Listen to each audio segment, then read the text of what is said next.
A música na Idade Média, né? Nós vamos observar que na Idade Média a Igreja Católica, né, na sociedade europeia, ela ditava todas as condutas morais, sociais, políticas e artísticas.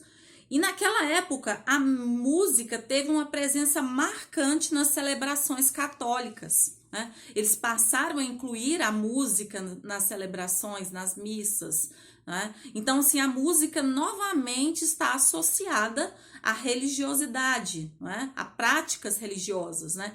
Naquela época, existia um papa chamado Papa Gregório I, no século VI. Ele classificou e compilou regras para o canto, né, que deveria ser entoado nas cerimônias da igreja. E neste momento é que surge o canto gregoriano, né, enriquecendo ainda mais a cultura, né, do povo europeu. A música nesse período, né, ela tinha uma experiência, né, através das cantigas de Santa Maria, né, que agregavam, né, 427 composições produzidas em galego-português e dividida em 4 manuscritos. Então, nós temos essa obra aqui, né, que mostra também esse trabalho com a música. E eu vou falar também para vocês um pouquinho a respeito da música no Renascimento, né? No século XIV ao século XVI, a cultura, né, europeia sofreu muitas transformações.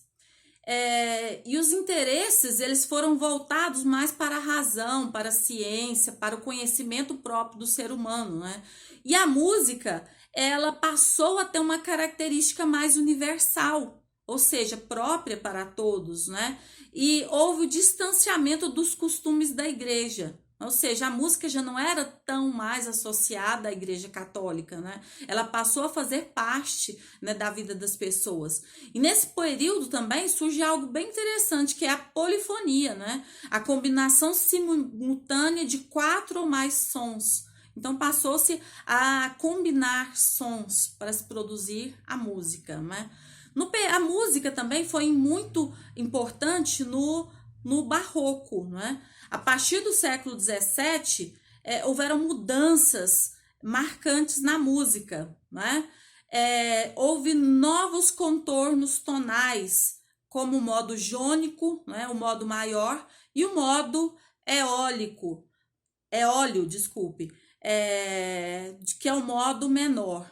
E surgem também nesse momento do Barroco as óperas e as orquestras de câmara, né? Destacando alguns gênios, né? Gênios da música, como Antônio Vivaldi, Johann Sebastian Bach, né? E outros também, né? Que produziram músicas excelentes, né? Depois nós vamos falar um pouquinho a respeito da música no classicismo, né? Que foi o período de 1750 a 1830, né? Que é um momento em que a música adquire a subjetividade, ela procura estabelecer uma relação de equilíbrio e clareza formal, né? Conceitos, né, que foram utilizados pelos gregos lá no começo, né? E o musicista do classicismo reportou a tradição da Grécia, né? Então nós temos nesse período música instrumental e as orquestras também, né, que ganham muito destaque nesse período, né? O piano, ele toma lugar dos cravos e novas estruturas musicais são criadas, como a sonata, a sinfonia, o concerto e o quarteto de cordas, né? E nós temos 2 artistas muito importantes desse período, que é o Mozart e o Beethoven, né? Depois nós vamos falar um pouquinho da música no romantismo, né? O século XIX na Europa, né? A música ela tinha mais qualidades no sentido de que eles utilizavam da liberdade, a fluidez, a intensidade, o vigor emocional, né? Nesse período também, né? O período que inaugurou o romantismo foi a Terceira Sinfonia de Beethoven, né? E aí nós temos também nesse período outros artistas que se destacaram, como Chopin, Schumann, e a esposa Clara Schumann também, Wagner, Tchaikovsky e outros, né? Então a música nesse período foi muito rica, né? E nós temos aí também a música no século XX, né? O que marca o século XX? Marca o surgimento, né, a produção do rádio, né, que transforma a forma de se fazer música, né? E a partir das novas tecnologias, hoje todos conhecem as tecnologias, foi possível gravar e divulgar a música, né, ajudando a se popularizar a linguagem, esse tipo de linguagem artística. Então nós temos aí, diante disso, a existência de cantores, de compositores, né? O público começa a ter contato com vários tipos de música, né? Artistas passaram a incorporar novos elementos em suas produções, como instrumentos poucos explorados e objetos sonoros. Um exemplo disso é o multi-instrumentista brasileiro chamado Hermeto Pascoal.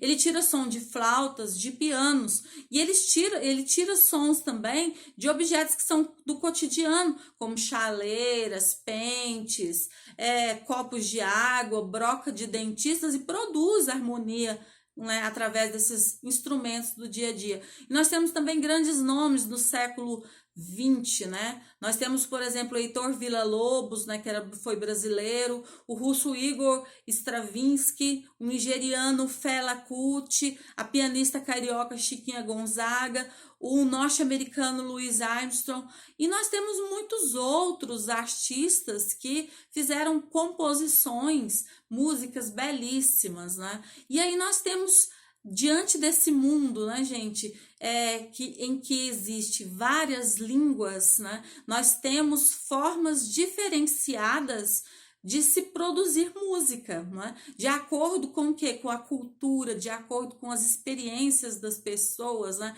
Então nós temos aí um mundo muito rico em línguas faladas, muito rico em produções musicais também. E nós sabemos, né? Nós temos tango argentino, nós temos samba brasileiro, nós temos cúmbia colombiana, nós temos salsa também aqui da América Latina, nós temos boleros. Então nós temos muitas músicas, né? Muitos tipos de músicas que existiram de acordo com a cultura, as experiências dessas pessoas, né? Então nós temos formas muito interessantes, né? E para se expressar essa linguagem através da música. E é sempre interessante, né? Que hoje, por exemplo, nós temos, por exemplo, o funk, né, que fala de coisas, né, de cotidiano, e até alguns deles até de relações mais sensuais, né?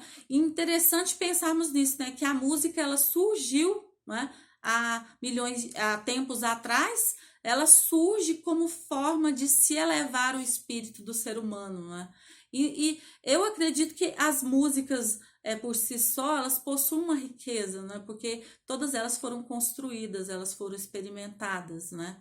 Então, esse aqui é só uma pequena fala, né? Mostrando para vocês aí a amplitude, né, da produção musical, né? Então, o que eu queria falar é isso, né? Em um outro momento, eu vou falar a respeito sobre os ritmos, né? Ritmos latino-americanos, né? Então, olha só, a música, ela viveu junto com o ser humano, né? Ela foi criada e recriada de tempos em tempos e está presente até hoje em nossas vidas, né? E eu agradeço muito, né? Os primeiros artistas, né? Que produziram a música e que nos deixou, né? Uma tradição tão vasta, tão linda, tão plural, né? Cheia de pluralidade, né? De experiências de diversas pessoas, né? Então, obrigada e até a próxima.